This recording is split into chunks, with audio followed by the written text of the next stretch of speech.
अस्सलाम वालेकुम रहमतुल्लाहि वबरकातुहू। अज़ीज़ दोस्तों, मैं आज आपके सामने एक बहुत ही हसास मसले को लेकर हाजिर हूँ और वो मसला है वक्फ अमेंडमेंट बिल 2025 की दफ़ा 43 के तहत जो उम्मीद पोर्टल पर वक्फ प्रॉपर्टीज़ का रजिस्ट्रेशन कंपलसरी करार दिया गया है उसके मुतालिक कुछ बातें करना।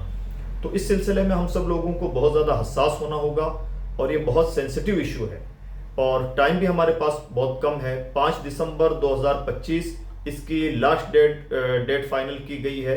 तब तक हमें उम्मीद पोर्टल पर अपनी वक्फ प्रॉपर्टीज़ को दर्ज करवाना होगा। उम्मीद माइनॉरिटी अफेयर्स .gov.in ये वेबसाइट है। UMEED उम्मीद .minority-affairs.gov.in इस पे जाकर के हम डॉक्यूमेंट्स हासिल कर लें और वहाँ पर अपनी वक्फ प्रॉपर्टीज़ का इंदराज करवाएं। अब वो तमाम प्रॉपर्टीज़ जो पहले से वक्फ बोर्ड में रजिस्टर्ड हैं, यानी स्टेट वक्फ बोर्ड्स में रजिस्टर्ड हैं, उनका भी यहाँ पर रजिस्ट्रेशन कंपलसरी है। और अगर ऐसी प्रॉपर्टी जो पहले से वक्फ बोर्ड में इंदराज हैं, अगर वो उम्मीद पोर्टल पर अपना रजिस्ट्रेशन कंप्लीट नहीं करती हैं तो अंदेशा है कि उन्हें भी किसी कानूनी पेचीदगी का सामना हो या उनका वो पहले से जो इंदराज है वो इंदराज ना माना जाए। यानी बहर सूरत तमाम वक्फ प्रॉपर्टीज़ को, यानी जितने भी मस्जिदें हैं, जितने भी मदरसे हैं, जितने इमाम बाड़े हैं, दरगाहें हैं, इसी तरह से इनसे मुतालिक ज़मीनें हैं, मुसाफिर खाने हैं, सराय हैं, तो ये जितनी भी चीज़ें इस तरह की हैं, इमाम बाड़े वगैरह, उन सब का रजिस्ट्रेशन कंपलसरी है और उम्मीद पोर्टल पर रजिस्ट्रेशन कंपलसरी है। साबिका रजिस्ट्रेशन भी उसी वक्त मान्य माना जाएगा जबकि उम्मीद पोर्टल पर उसको दर्शाया जाए।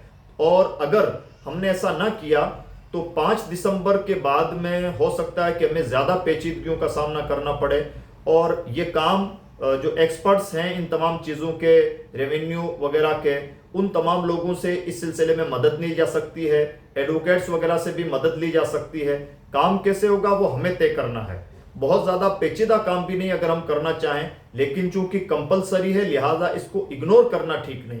मैं ये वीडियो सिर्फ इसलिए बना रहा हूँ कि मैं नोट कर रहा हूँ कि इस सिलसिले में हम बला के कोताह पसंद वाक़े हुए हैं और हमें अब भी लग रहा है कि जो होगा देखा जाएगा, फलां ने भी नहीं किया तो हम क्यों करें, या कुछ नहीं होना, यानी बहुत हल्के में ले रहे हैं। सच्चाई ये है कि अगर हमारी इस तरह की कोताहियों की वजह से या नाजायज़ हिले बहानों की वजह से वक्फ प्रॉपर्टीज़ पर कोई आंच आती है तो ऐसे तमाम लोग जो इन जगहों के जिम्मेदार हैं, यानी मस्जिदों के, मदरसों के सदर हैं या मुसाफिर खानों के, इमाम बाड़ों के, दरगाहों के सदर हैं, जिम्मेदार हैं, सेक्रेटरी हैं, कमेटी में हैं, मुतवल्ली हैं, वो तमाम के तमाम लोग कानून की नज़र में तो मुजरिम होंगे ही, अल्लाह की बारगाह में उससे सख्त मुजरिम होंगे कि इन्हें जब आगाह कर दिया गया था, बता दिया गया था, तब इन्होंने अपनी जिम्मेदारियों को निभाने में क्यों कोताही बरती। इसलिए तमाम लोगों से गुजारिश है कि पहली फुर्सत में 5 दिसंबर से पहले, और 5 दिसंबर कोई बहुत लंबा टाइम नहीं है, हमारे पास टाइम बहुत कम बचा है। जितनी फॉर्मेलिटीज़ हमें करनी है इस सिलसिले में, उन फॉर्मेलिटीज़ के एंगल से देखा जाए तो आप 5 दिसंबर की तारीख बहुत छोटी तारीख है और बहुत कम मुद्दत है, लिहाजा बिला ताखिर हमें इस काम में लग जाना चाहिए। जो डॉक्यूमेंट्स हमारे पास पहले से अवेलेबल हैं अच्छी बात है, जो नहीं है वो अवेलेबल करवाने की कोशिश करें, रजिस्ट्रेशन करवाएं और जो रजिस्ट्रेशन करवाएं वो रजिस्ट्रेशन भी उसकी डिटेल्स भी और नंबर्स वगैरह भी अपने पास महफूज रखें।